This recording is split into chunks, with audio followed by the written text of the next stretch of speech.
Então, pessoal, falando aí um pouquinho agora da estrutura terciária, a estrutura terciária nada mais é que o arranjo espacial de todos os resíduos de aminoácidos da sequência polipeptídica, ou seja, a estrutura primária de uma cadeia polipeptídica, ela determina aí a sua estrutura terciária.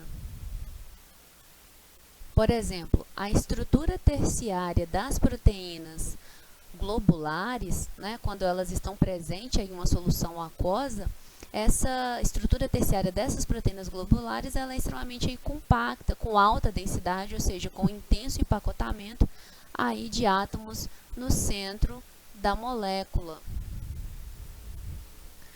Então, como eu falei para vocês aí anteriormente, a cadeia polipeptídica ela pode dobrar e gerar aí uma cadeia tridimensional, que nós denominamos aí, então de estrutura terciária. É quando aí os aminoácidos mais distantes, eles interagem entre si. E para, dando continuidade do que a gente está falando a respeito da estrutura terciária, eu queria colocar para vocês a importância aí da cadeia lateral dos aminoácidos na estrutura tridimensional das proteínas. Lembrando, que os nossos aminoácidos apresentam a cadeia lateral apolar, nós temos aminoácidos com cadeia lateral apolar, polar sem carga, negativo e positivo. Essa diversidade de aminoácidos com diferentes estruturas aí de cadeias laterais, com diferentes polaridades, na verdade, gera aí uma dinâmica na estrutura tridimensional da proteína, uma vez que aminoácidos polares ou aqueles também carregados, eles normalmente localizam-se na superfície da proteína. Então, como vocês podem observar aqui, em vermelho nós temos aí aminoácidos carregados negativamente, com cadeia lateral carregado negativamente, e em azul seria aí referindo aos aminoácidos com cadeia lateral carregado aí positivamente. Percebam, pela estrutura proteica que eu coloquei aqui para vocês, que esses aminoácidos, tanto carregados positivamente quanto carregados negativamente, eles ficam aí na superfície da proteína, uma vez que eles apresentam capacidade de interagir com a água. Já os aminoácidos apolares, ou seja, aqueles hidrofóbicos, que apresentam cadeia lateral hidrofóbica, geralmente eles se situam aí no interior da proteína. Então, por exemplo, aqui nós estamos demonstrando a mioglobina.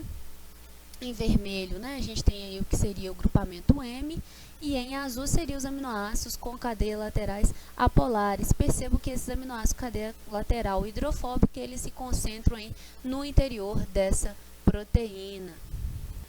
Então, pessoal, as cadeias laterais dos aminoácidos, elas proporcionam, elas auxiliam, nesses dobramentos e, consequentemente, na estrutura tridimensional da proteína. Então, vejam bem, proteínas de membrana, ou seja, proteínas que estão inseridas na membrana, intramembranares, elas são proteínas aí que necessitam de um ambiente mais hidrofóbico. Portanto, nas regiões onde essa proteína ela está aí em contato com a membrana, que é formada aí de fosfolipídios, eu tenho uma predominância aí de aminoácidos hidrofóbicos. Agora nós vamos falar um pouquinho aí da estrutura quaternária, que é o arranjo de várias cadeias polipeptídicas em uma mesma estrutura tridimensional. Aqui nós colocamos o exemplo da estrutura da hemoglobina. A hemoglobina ela é formada aí de 4 cadeias, 2 alfas e 2 betas, e essas cadeias terciárias elas se agrupam, e no que elas se agrupam elas formam aí a estrutura quaternária dessa grande proteína, dessa proteína aí que é a hemoglobina. Então, muitas proteínas, elas consistem aí em uma única cadeia polipeptídica e, por isso, são definidas como proteínas monoméricas. Já outras, entretanto, elas consistem em 2 ou mais cadeias polipeptídicas que podem ser aí estruturalmente idênticas ou totalmente diferentes, como é o caso aqui, né, do exemplo que eu dei para vocês da estrutura da hemoglobina.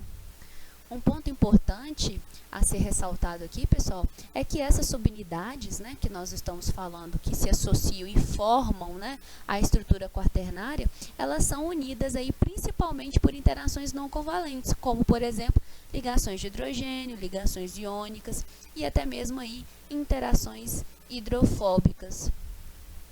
Essas subunidades elas podem funcionar independentemente uma das outras ou também elas podem trabalhar de forma cooperativa, como funciona aí no caso da hemoglobina, que a ligação do oxigênio a uma subunidade do tetrâmero aumenta a afinidade das outras subunidades para o oxigênio, né, que a gente fala aí de cooperativismo. E em relação à estrutura, as proteínas elas podem ser classificadas em proteínas fibrosas e em proteínas globulares.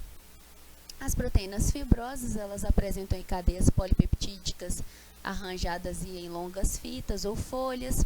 Elas desempenham um importante papel estrutural, ou seja, de suporte, proteção, forma. Apresentam também predominância de um único tipo de estrutura secundária e normalmente elas são insolúveis em água. Já as proteínas globulares, elas são aí formadas de cadeias polipeptídicas empacotadas, normalmente aí em uma forma esférica. Elas apresentam mais estruturalmente aí, elas são mais complexas, né, na sua forma estrutural do que as proteínas fibrosas. Elas apresentam vários tipos de estrutura secundária, né, não apresentam uma predominância de um único tipo estrutural, como acontece nas fibrosas, e elas apresentam aí diversos papéis biológicos dos mais variados, como, por exemplo, aí, a ação das enzimas. Então, para a gente poder aí, ilustrar, né, a organização das proteínas fibrosas, nós vamos utilizar como exemplo o fio do cabelo, porque ele é um bom exemplo aí para a gente mostrar aí a organização estrutural das proteínas fibrosas. Então percebam que a alfa-queratina do cabelo, né, ela é uma longa alfa-hélice e com elementos aí mais densos próximos às extremidades amino e carboxi terminais. Então, pessoal, foi observado, né, que os pares dessas hélices, eles são enrolados em um sentido, né, ele é enrolado em um sentido anti-horário para formar aí as duas cadeias, né, em espiral enroladas. Estas, por sua vez, né, o conjunto dessas, se combinam aí em estruturas mais complexas. Essas estruturas elas são chamadas aí de protofilamentos e também protofibrilas. Cerca aí de 4 protofibrilas, ou seja, aí 32 moléculas de alfa-queratina ao todo, elas se combinam para formar um filamento intermediário.